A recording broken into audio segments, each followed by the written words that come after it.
¿Listo para transformar tu estrategia de link building? Con Leolytics, una herramienta de link building privada y exclusiva, puedes hacerlo.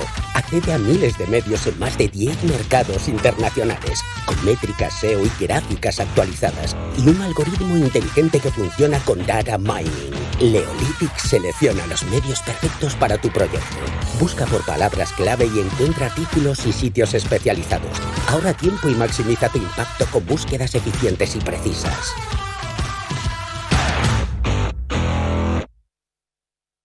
Ahora sí, hombre, Leolytics, ahí está. Y aparte, habéis visto el vídeo con mucho hype. O sea, esperando... ¿Tengo el chiste o no? Va, Acá rápido, has puesto... te he puesto está ahí, todo el mundo te he puesto esperándolo. ¿A que sí? Carlas, hoy he inventado una nueva palabra. ¿Cuál? Plagio. Es muy malo, ¿eh? No lo sé. ¿No? ¿No os ha gustado? ¿O plagio? Porque... Gracias. Gracias. Bueno, va, déjalo, Joan. Llegamos a la última ponencia y espero que al último chiste malo. Yo creo que es el mejor momento de todo el evento. El mejor momento, al menos así lo recuerdo del año pasado, que fue el mejor momento, la última ponencia. Fuimos nosotros. Ah, pues fuimos nosotros, podría ser. Eso sí. Pero será y nosotros fuimos los últimos y somos los presentadores de este año. Será Xavi, el año que viene. Pues Xavi, no sé si lo tienes claro, pero creo que aquí en Traffic hay una tradición que es la última ponencia presenta el año siguiente. No, ya veremos. Llegamos a la última ponencia, un tema que no hemos hablado hoy en todo el día, que es la IA. No, es broma, pero es verdad que es una tendencia, lo hemos abordado de muchas maneras y creo que para terminar no hay mejor manera que abordarlo de la mano de Xavi. Es IA en Acción, que es su proyecto y su canal de YouTube. Y además es un experto en aplicar la inteligencia artificial en las empresas. O sea que vamos a escuchar a Xavi Michana. No es como es, sino también cómo lo cuenta. Un aplauso para Xavi Michana. O sea, es en catalán esta por lo charla. De los aparatos. Lo digo por si alguien necesita la traducción. Pero bueno, ahí está, Xavi. Ahí lo tenemos.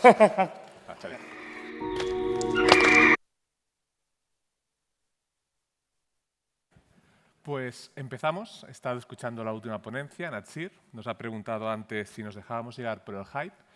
Y a mí me gustaría empezar esta ponencia pues dejándonos llevar un poco por esta ola de emoción con la inteligencia artificial, por enseñaros lo más espectacular que quizás se puede hacer a día de hoy con herramientas a las que podéis acceder fácilmente y para que también nos entre un poco ese miedo a qué va a pasar con nuestro trabajo. Lo primero que estáis viendo aquí serán dos proyectos que hice yo, por lo tanto sé lo que cuestan hacerlos, el tiempo que invertí en ellos y simplemente os los muestro para que los veáis.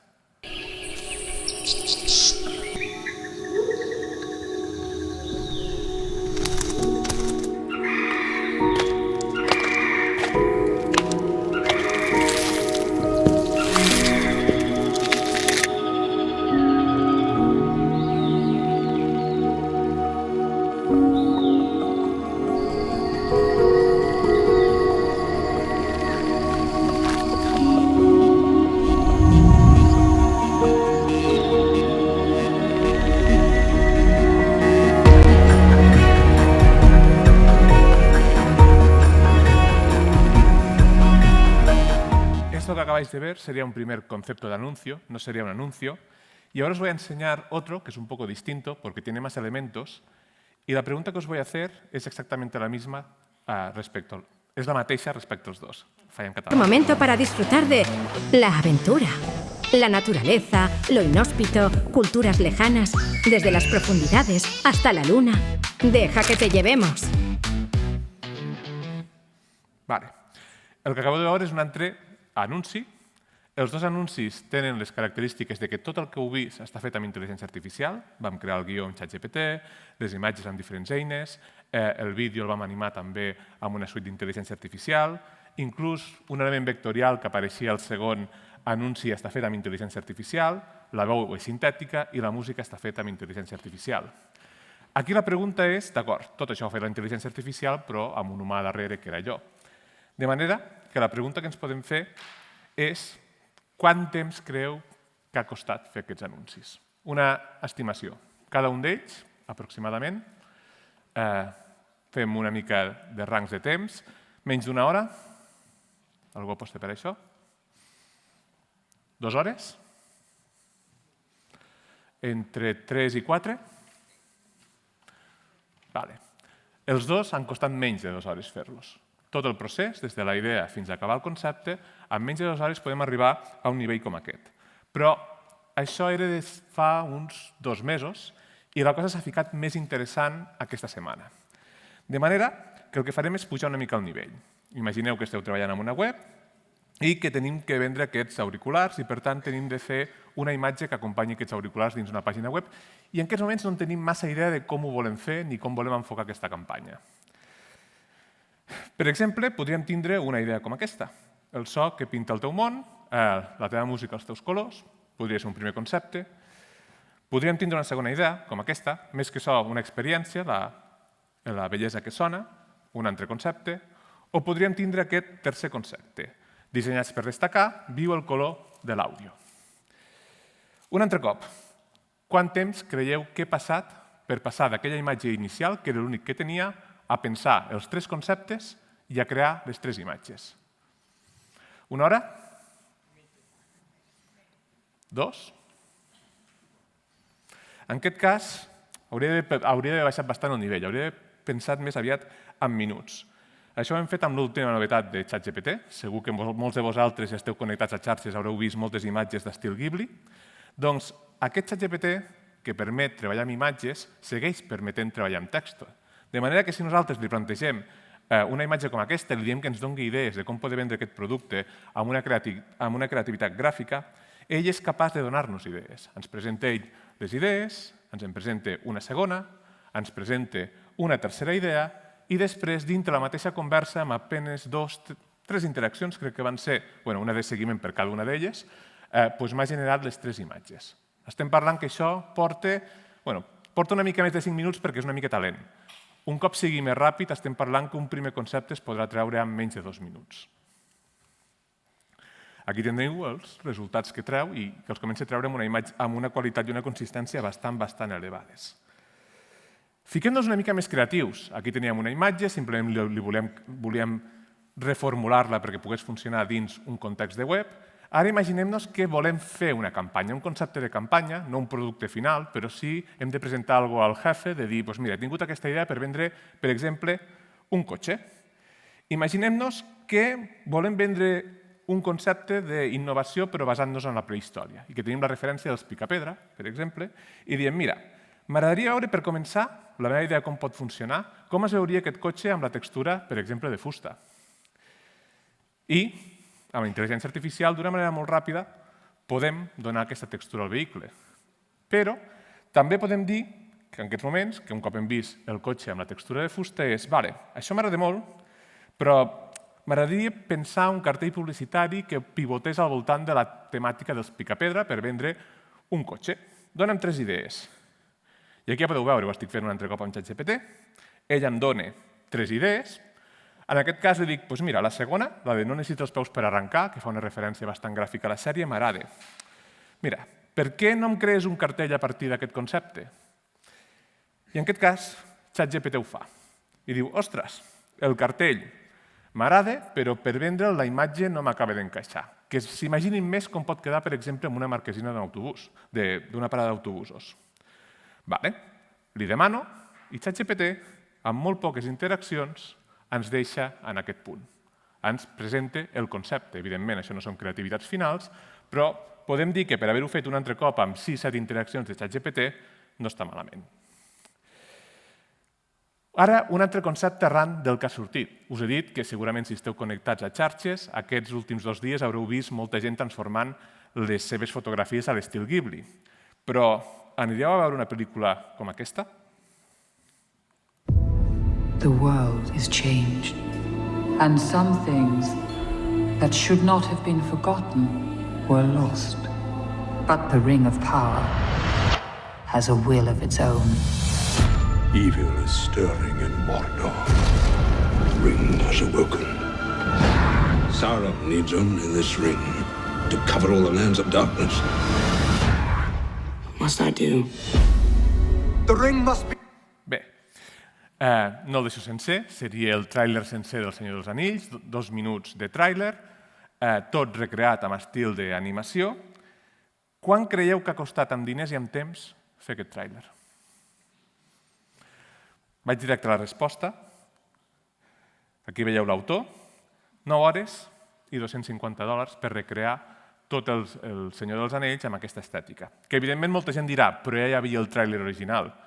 No importa, si tenim la idea, el concepte, no ens fa falta ni tan sols la imatge hiperrealista i acabada d'una pel·lícula per poder recrear amb una altra estètica algo molt similar amb intel·ligència artificial.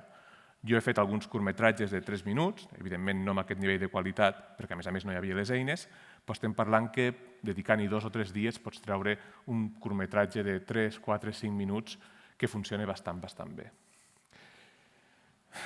Aquí és on comença una mica la ponència. El títol és aquest, com la intel·ligència artificial pot treballar la manera en com treballem, perquè el que acabem de veure ara és que de cop i volta tothom, no només els professionals, tenen en certa manera superpoders, habilitats que abans només podien fer persones amb un cert nivell de formació, amb un cert nivell d'habilitat, amb un cert nivell de dedicació en aquella capacitat per crear certes coses i de cop i volta ara tothom està en aquell nivell. De manera que això on ens deixa? I sobretot el que ens fa pensar és en aquesta pregunta. Pot la intel·ligència artificial treure'ns feina? I aquí la resposta que hem de tindre clara és que el que hem de desitjar és que la intel·ligència artificial ens tregui feina. I perquè ho tingueu clar, us ficaré alguns exemples. Quan va arribar Excel, va treure feina als comptables. I tot i així, la demanda d'aquest tipus de servei no va baixar, més persones van poder simplement tindre aquest servei dintre la seva empresa i, per tant, tot això es va disparar. També, quan va aparèixer el telèfon, es va carregar el telègraf. Però és que podem anar a derivades una mica més complexes. Quan va aparèixer el vehicle, l'automòbil, el que va passar no només és que eliminés el sistema d'automoció anterior, com podia ser el carruatge, sinó que el que va fer va ser que, arran de que el vehicle de l'automòbil permetés a tothom transportar-se d'una manera més fàcil i més econòmica, que emergés una indústria que fins ara no tenia tant pes com podia ser el turisme. I, derivades encara més important, quan apareix una nova tecnologia, en aquest cas la impremta, no només va fer que els escrivans quedessin obsolets, sinó que va permetre que la cultura es democratitzés. I si anem més enrere, quan apareix una nova tecnologia, com és el fet simplement de poder ser, d'establir-nos a un lloc concret perquè apareix l'agricultura i la ramaderia, el que fem és que les societats puguin establir-se i que poguessin créixer i evolucionar com a espècie humana. De manera que la pregunta és si la intel·ligència artificial ens pot treure feina. Sí, i hem d'esperar que ho faci, perquè això el que farà serà obrir noves oportunitats. Si la tecnologia cobreix aquests cicles, per què la intel·ligència artificial ens preocupa? I jo crec que ens preocupa sobretot perquè el que hem vist aquests anys és algo molt accelerat. Ens ha arribat d'una manera repentina i, a més, amb un nivell d'expectatives que segurament estan inflades. Com hem vist amb la ponència anterior del Natzer, no és tan senzill treure-li suc i fer que aquesta tecnologia s'implementi dintre processos productius i que funcioni d'una manera eficient. Moltes vegades, amb solucions més senzilles i més provades, aconseguim els mateixos resultats. Però sí que és veritat que al novembre de 2022 va arribar ChatGPT, que no era una tecnologia tan nova, era una actualització d'un model, del model GPT-3, que havia sortit 2 anys abans, però que molta gent fins llavors no havia treballat mai amb aquest tipus d'eines, que l'únic que feia era incloure una capa d'una interfàs conversacional que el que permetia era simplement parlar amb una espècie de robot que responia com un humà i que ho feia bastant bé. Amb aquell primer model de ChatGPT, tu el que podies fer era preguntar coses com aquestes. Pots explicar-me de manera breu què és la intel·ligència artificial de manera que un nen petit ho pugui entendre? I era capaç de generar, és a dir, no buscar, sinó realment crear una resposta que s'adequés al que tu volies, i ho feia d'una manera molt precisa. Per exemple, en aquesta definició podem veure com el to és completament infantil. La intel·ligència artificial és com una espècie de màgia als ordinadors que pot fer tasques intel·ligents com crear coses noves o ajudar a distingir coses, però que no pensa o sent, com poden fer les persones, i que és més aviat com un robot que fa coses automàtiques. I, si us fixeu, hi ha una sèrie de paraules en negreta que el que fan és identificar conceptes claus a l'hora de definir la intel·ligència artificial. El fet de fer tasques que si les fa una persona hauria de fer anar la seva capacitat cognitiva, la intel·ligència, crea com dos grans grups entre els que podem classificar la majoria d'eines d'intel·ligència artificial, les que creen, la intel·ligència artificial generativa, on estaria, per exemple, ChatGPT, i les que classifiquen, la intel·ligència artificial discriminativa. I, sobretot, posa l'accent en que aquesta tecnologia no pensa o sent, sinó que simplement, en el fons, inclús una cosa que sembla tan sofisticada com ChatGPT, al final està entrenada per predir el següent fragment de paraula o la següent paraula que anirà dins un text. A partir d'aquesta acció tan senzilla, sorgeix tota aquesta màgia que hem vist els últims 2 anys. ChatGPT sabeu que va ser un èxit. Aquí podeu veure aplicacions que segurament tots teniu instal·lats als mòbils quan van tardar a arribar al primer milió d'usuaris. I aquí podeu veure el que va tardar ChatGPT. Per tant, va ser una arribada repentina d'una tecnologia que fins ara desconeixem per complet. I aquí veiem el que va tardar a arribar als 100 primers milions d'usuaris. I com us dic, és una tecnologia que tenia els seus anys, ja portàvem 2 anys amb GPT-3, ja hi havia eines que, per exemple, permetien escriure articles, hi havia Jasper, segur que algunes d'aquestes les coneixíeu algú de vosaltres, però en general, de cara a la societat, va ser una tecnologia completament nova que va arribar d'una manera molt sobtada. En aquest punt, ens trobem que pocs mesos després, ChatGPT va sortir al novembre de 2022, GPT-4 va arribar entre març i abril de 2023. I ens trobem que una tecnologia que ja funcionava o que ja era molt sorprenent, de cop i volta era bastant millor. Ens trobem que GPT-4 era més precís a les seves respostes, era més creatiu i en tenia millor les indicacions. I això què significa? Significa que, per exemple, li podíem demanar coses una miqueta més cafres. Li podíem dir coses com aquesta. Pren el teu temps i explica'm què és la intel·ligència artificial en una frase on cada paraula comenci per la següent lletra de l'abecedari, de la A a la Z, però no repeteixis cap lletra. I aquest model era capaç de fer aquest tipus de coses. Algoritmes brinden capacitats desenvolupant eficientment funcions, generant habilitats intel·ligents, justament kinètiques, aconseguint màquines, ho llegeixo en castellà que es veu més la seqüència, máquinas notoriamente operativas, procesando rápidamente secuencias, transformando universalmente visiones, váteres, Xenon yuxtapuestas zonalmente. I ell és conscient que li he demanat una cosa molt estranya, una cosa una miqueta cafre, i ja m'indica que vàteres i Xenon aquí no hi pinten res, però que ell ha sigut capaç de complir. La intel·ligència artificial sabem que és molt diligent. Sempre que pot intenta donar-nos la raó, encara que li demanem coses que puguin ser absurdes. En aquest punt, la intel·ligència artificial va començar a adquirir habilitats que s'anomenen multimodals. El que hem vist una mica als exemples inicials. Ara som capaços de demanar-li a ChatGPT que raoni amb text, però que raoni també amb imatges. Però això va arribar fa pràcticament 2 anys amb GPT-4 i aquí us ficaré ja un primer exemple que crec que es pot relacionar més amb la temàtica d'aquest congrés, com és, per exemple, la possibilitat d'utilitzar aquesta funció per exemple, per escriure un anunci d'una immobiliària. En una immobiliària tenim imatges que són claus a l'hora d'escriure el text que acompanyarà un anunci i amb aquesta funció de ChatGPT, de GPT-4, amb la capacitat multimodal d'entendre imatges, el que nosaltres podíem fer és pujar-li les imatges directament i dir-li mira, vull posar a la venda aquest immoble, m'agradaria que em proporcionessis els textos descriptius que posin en valor el disseny i els materials.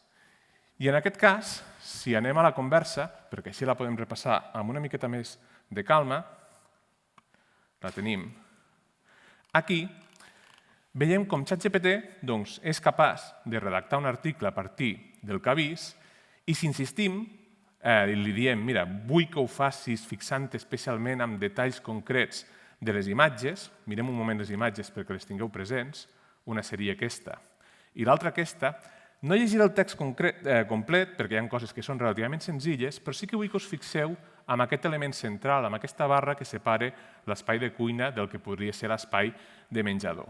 Fixeu-vos com ChatGPT, a la segona resposta, a la part central, ens diu això.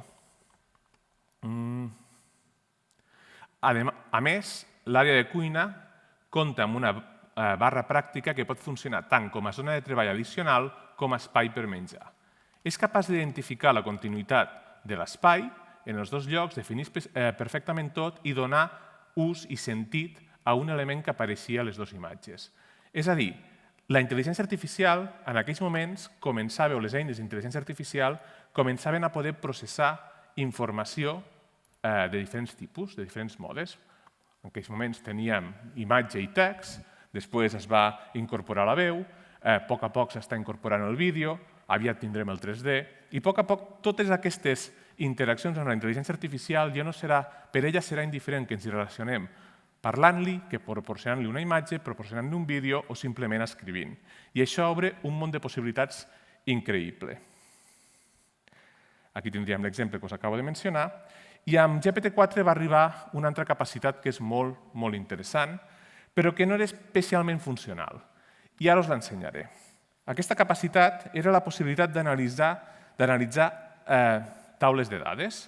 Nosaltres podíem agafar una base de dades, per exemple, d'IMDb, amb totes les pel·lícules o amb un conjunt de pel·lícules. En aquest cas és una taula que us ensenyaré després per un altre exemple, amb 10.000 pel·lícules, i a partir d'aquí li podies dir fes-me un anàlisi descriptiu de la informació que conté i t'explica què és cada columna. En aquells moments ja li podies demanar tasques concretes que manipulés aquella taula, per exemple, que llimpiés les files que podien tindre dades que no fossin perfectament conseqüents o coherents.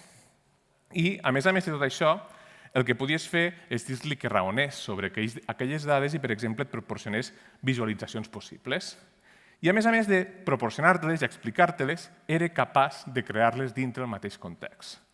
Tot això era bastant interessant, però crec que ha quedat una miqueta superat per coses que es poden fer una miqueta més útils, diria, amb conceptes similars. Però per això el que hem de fer és parlar, en aquests moments tinc el nou OpenAI O1, i estem per l'O3, o sigui que és una generació de models que ha anat millorant, hem de parlar de models que afegien una capa de raonament, no raonen els models, preprocessen informació, són capaços de generar-se context que fa que tot sigui més coherent i que tendeixi a una resposta que pot ser més encertada del que nosaltres li demanem, però van dir que eren models que raonaven, i jo crec que per entendre el que va suposar que aquests models fossin capaços de preprocessar la informació d'aquesta manera, el millor és veure un exemple.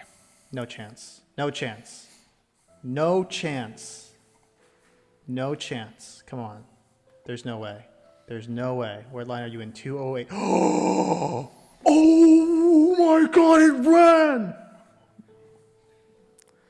Oh my God, it ran! El que esteu veient és la reacció d'un doctorant que treballava a la NASA que va intentar resoldre amb aquest model la feina que havia estat fent durant els últims 10 mesos.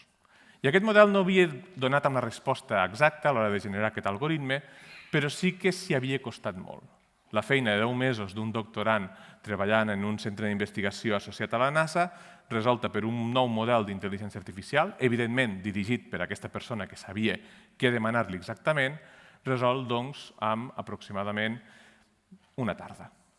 Aquest era una mica les possibilitats que ens obria aquest nou model. I a la resta de persones, a les que no estem tan familiaritzades amb el codi, amb saber programar, ens obria una capacitat molt interessant. I és que ara podíem agafar aquella taula de pel·lícules, aquella taula amb 10.000 pel·lícules, i ens podíem crear una aplicació molt ràpid dins de ChatGPT que podia ser un dashboard per a productors, per a prendre decisions sobre quin tipus de pel·lícula val la pena produir, amb quin tipus d'actor, quines tendències té. I aquí veureu un exemple.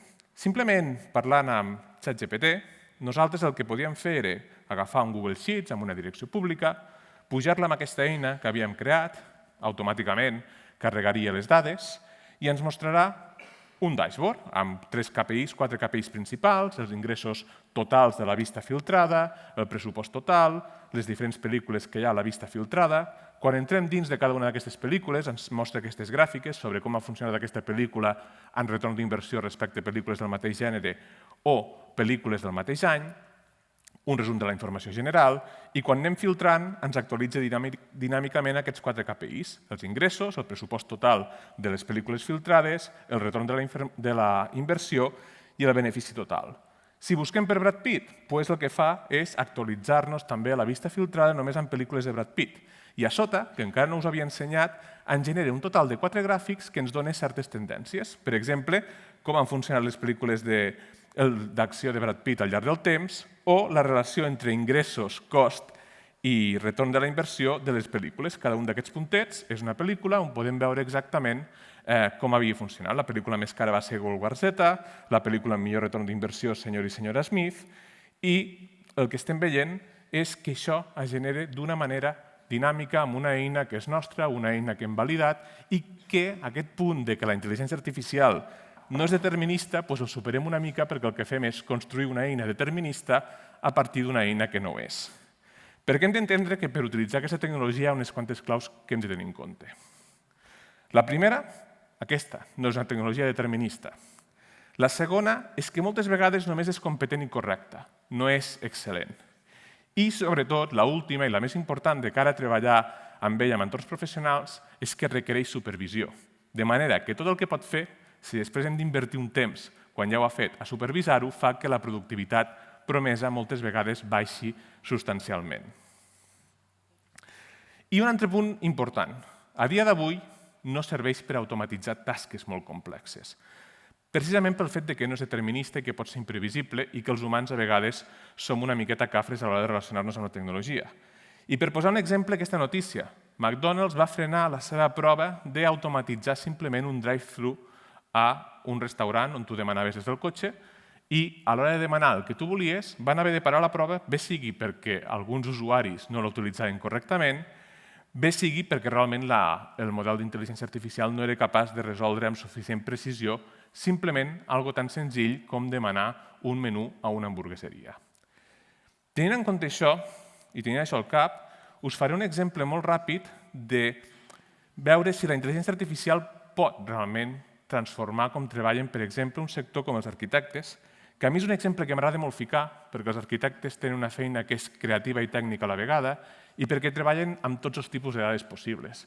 Generen imatges, treballen amb normatives que són de text, treballen amb dades i, per tant, són, podem dir, l'exemple perfecte per veure com pot impactar una tecnologia com aquesta en el seu dia a dia. Aquí podem veure una mica el seu procés de treball, des del concepte, el desenvolupament de projectes i la visualització del projecte, i avui només us parlaré d'una petita part del concepte. Quan els arquitectes treballen, i això segurament es pot traslladar bastant bé a la vostra feina, a la part més creativa de la feina, el que fan és treballar en equip. I quan ells tenen una idea, per visualitzar-la, moltes vegades el que fan és simplement dibuixar-la amb alçada. Poden fer un dibuix més o menys com aquest. I amb aquest dibuix ells arriben amb la seva idea, es planten a la taula de la reunió, tenen tots els seus companys i els diuen mira, aquest edifici que veus aquí té els vidres de certa manera, té un acabat de fusta amb aquest color i comencen a afegir informació que els altres no comparteixen. De manera que ara, amb intel·ligència artificial, tu el que pots fer és fer aquest dibuix, però a l'hora d'arribar a la taula i conversar amb la resta, dir-li, a veure, l'edifici que jo m'imagino és una casa familiar feta de llistons de fusta, finestres grans, amb un entorn de muntanya, nevat i de dia. I tu pots arribar a la reunió amb aquesta imatge. I aquí és molt diferent, perquè el teu company te pot dir ostres, jo no me la imaginava així, jo me la imaginava de metall.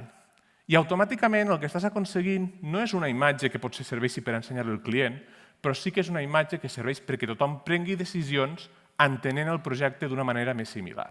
I això és molt important. Una altra cosa que poden fer és treballar en temps real modificant aquestes imatges. Poden dibuixar damunt d'una imatge, tal com podeu veure a la imatge de l'esquerra, i automàticament la intel·ligència artificial reinterpreta aquests elements per exemple, redissenyar la composició d'una façana. Molt ràpidament, dins la mateixa reunió, tu podries tindre que un arquitecte pot arribar amb una proposta com la de dalt a l'esquerra i acabar un company en pocs minuts, perquè el que estàvem veient era en temps real, amb una composició de façana com la de baix a la dreta. Tenen una capacitat per inclús dialogar amb imatges dintre una mateixa sala de reunions. Això el que fa són dues coses molt interessants. La intel·ligència artificial, tal com hem vist amb els exemples del principi, homogeneïtza capacitats. És a dir, de sèrie, ara tothom pot crear imatges que realment expliquin el que vols que expliquin. Ara de sèrie tothom pot escriure un text d'una manera coherent, sense errors ortogràfics. Ara de sèrie tothom pot agafar una taula de dades, ficar-la en un model de llenguatge i que li expliqui o que em pugui treure certs insights que siguin claus per després potser anar a la reunió pertinent i que l'analista de dades que tenen contractat fer-li les preguntes més precises per treure informació rellevant. I, sobretot, facilita la interpretació de la informació. Ara entendre el món que ens envolta és molt més fàcil perquè tenim un assistent al que li podem preguntar qualsevol cosa. La intel·ligència artificial, en última instància, el que fa és això, transformar la forma en què treballem i ens comuniquem quan l'estem utilitzant bé.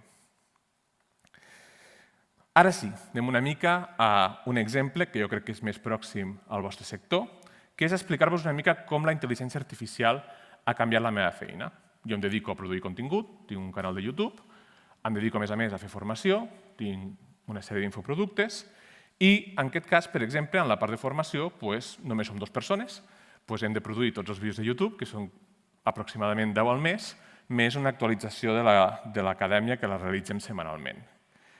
En aquest cas, ens centrarem una mica en veure com la intel·ligència artificial ens ajuda. Podem ara transcriure les locucions dels vídeos que anem generant molt fàcilment i, per exemple, un assistent en redacta els textos lectius.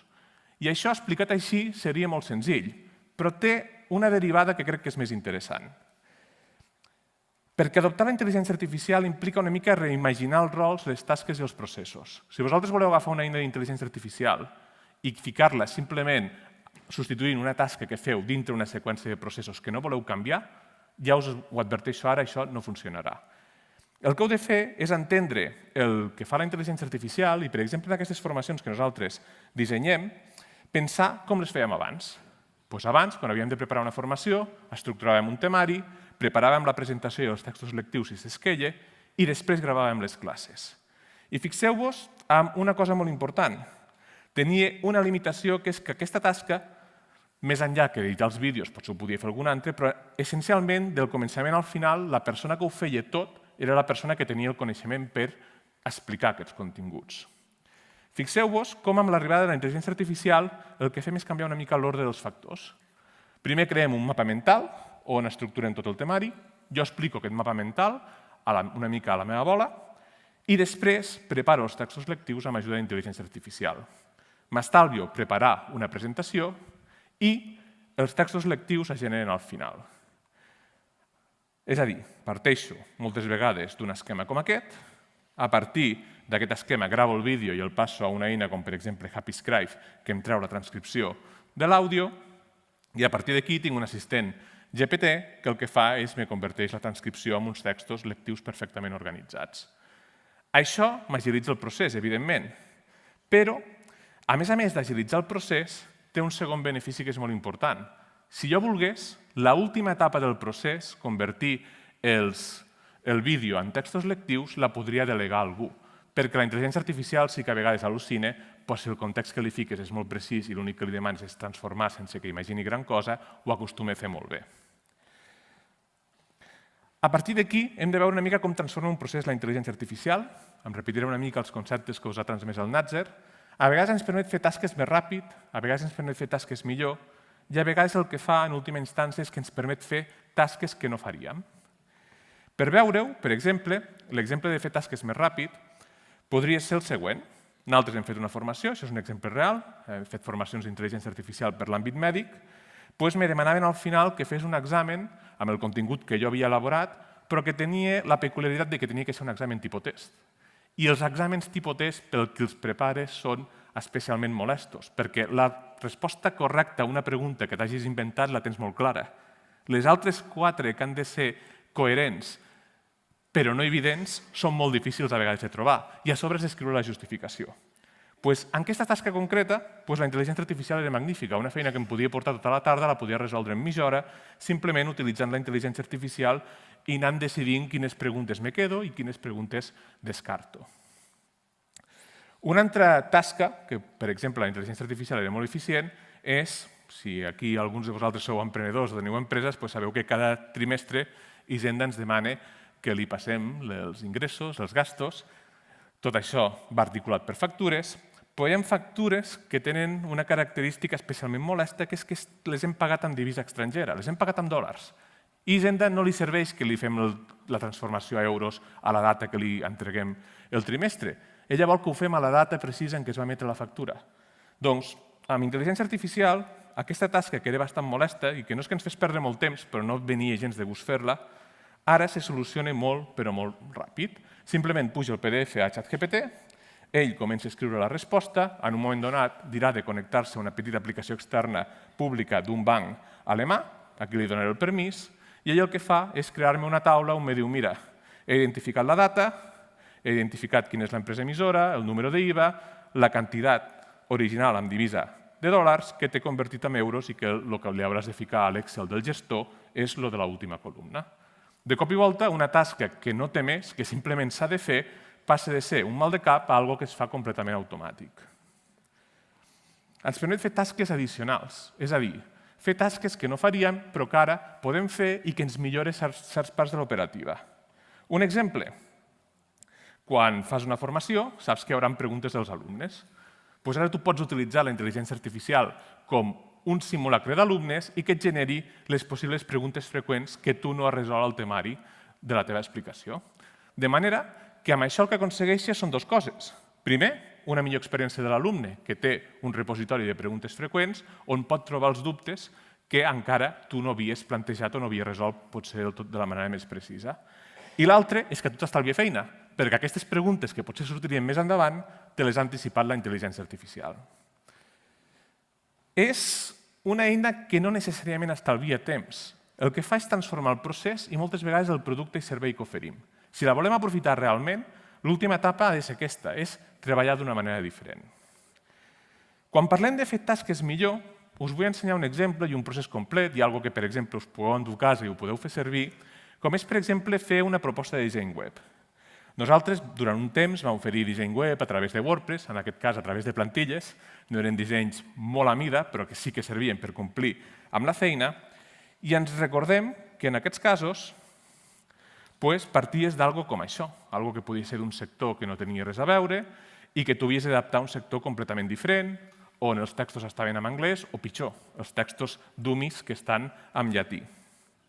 En aquest cas, nosaltres ara amb intel·ligència artificial, per fer la proposta de dir t'agrada aquesta plantilla, podem adaptar-la molt ràpidament a qualsevol sector. Per exemple, en aquest cas, al sector de la fusteria. Com? De la següent manera. Volem passar del que veieu a l'esquerra al que veiem a la dreta. Doncs, per exemple, el que podríem fer és el següent. Un segon, que s'ha saltat.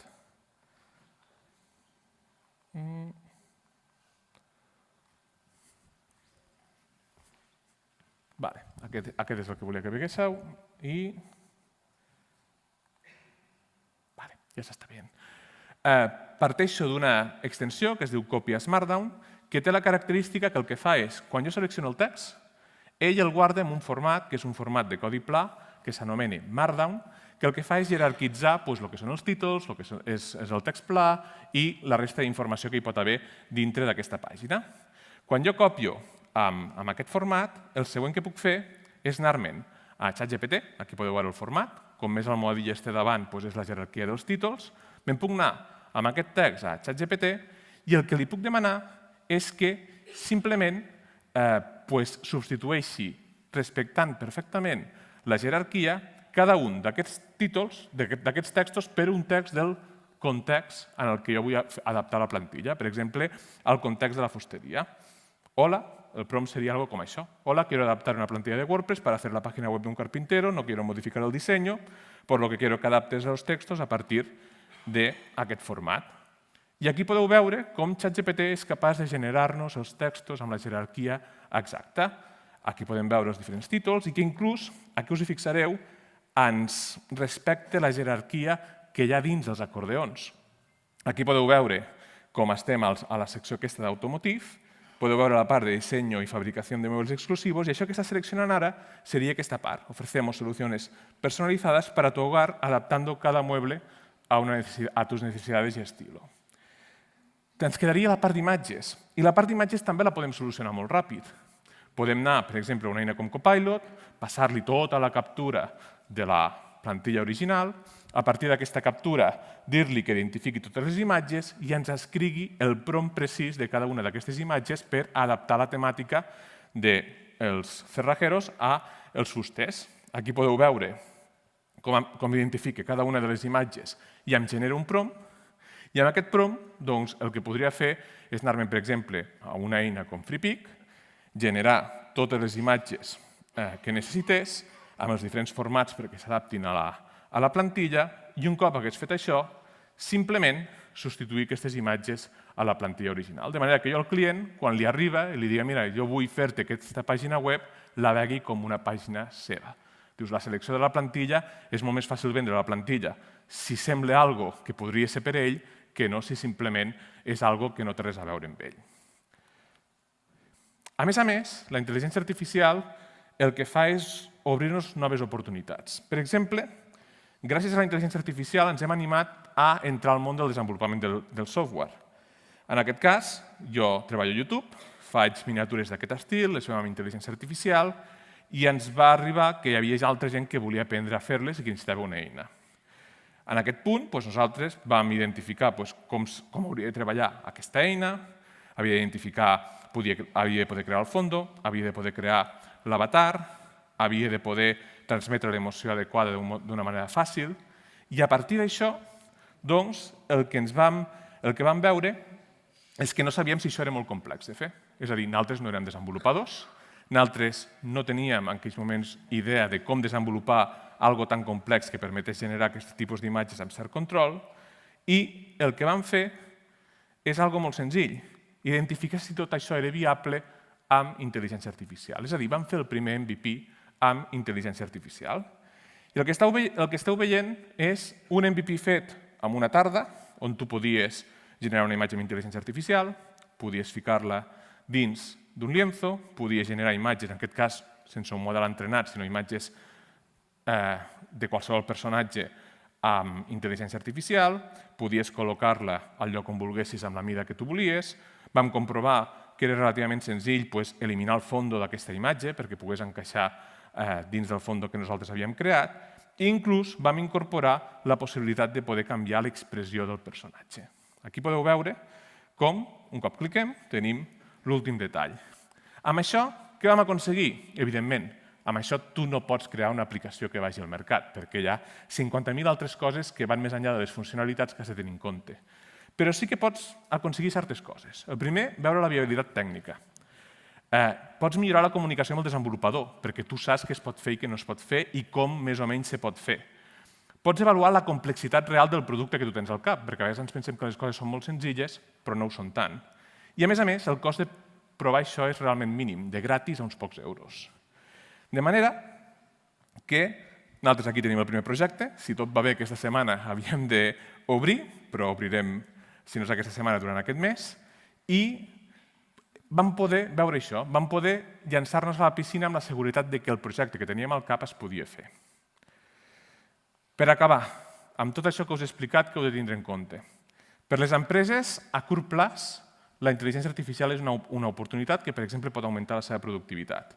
A llarg plaç, com passa en qualsevol tecnologia, que es converteix en un estàndard, passa a ser una necessitat. Si tu no l'utilitzes, doncs canviarà l'entorn, canviarà la competència i inclús canviarà el client, que tindrà unes expectatives de servei que ja no seran les mateixes. Pels treballadors, pels professionals, què passa? Que a curt termini amenaça la zona de confort perquè implica treballar diferent, reimaginar processos, veure com encaixem aquestes capacitats que ens ofereix aquesta tecnologia per seguir sent productius o sent més productius, però tot això requereix un esforç. A mig termini, ja ho heu vist, són eines que són molt agraïdes, són eines que realment ens permeten fer coses d'una manera molt més senzilla i, per tant, ens trauran realment de tasques que són essencialment pesades. Per tant, els entorns laborals haurien de tindre processos més àgils i, a poc, més fiables. Per mi, aquesta frase no és una frase que segur que heu llegit a les xarxes socials, no treurà la feina a una intel·ligència artificial, sinó a algú que la sàpiga fer-la servir. Per mi, aquesta frase té un matís que la fa que no sigui del tot certa. Per mi, realment, on està la clau de què desplaçarà la intel·ligència artificial hem de pujar un nivell. No et traurà el teu lloc al mercat una intel·ligència artificial, te'l traurà l'empresa que hagi sapigut adoptar-la. Perquè el que dona valor als treballadors no es pot substituir simplement amb una eina. I els treballadors que arribin sapiguent fer anar una eina, si no tenen el context, les habilitats i l'experiència per desenvolupar un cert rol, doncs com a molt seran uns bons assistents per ajudar les persones que tinguin més experiència. I fins aquí la xerrada. Moltes gràcies. Moltes gràcies, Xavi. Moltes gràcies, Xavi. No, queda aquí. No, moltes gràcies. Moltes gràcies. Crec que ha sigut una conferència, una xerrada perfecta per acabar, per fer un resum del que és la intel·ligència artificial. S'ha entès molt bé, gran divulgador, ja m'ho havien avisat, o sigui, perfecte, espero que a tots us hagi agradat. I diu, no et prendrà la feina la IA? Els becaris no ho sé, perquè clar, hi ha molta feina que fem becaris que ja veurem el que allò. Gràcies, Xavi, aquí per la foto. Esperem un petit aquí, que farem una foto per aquí.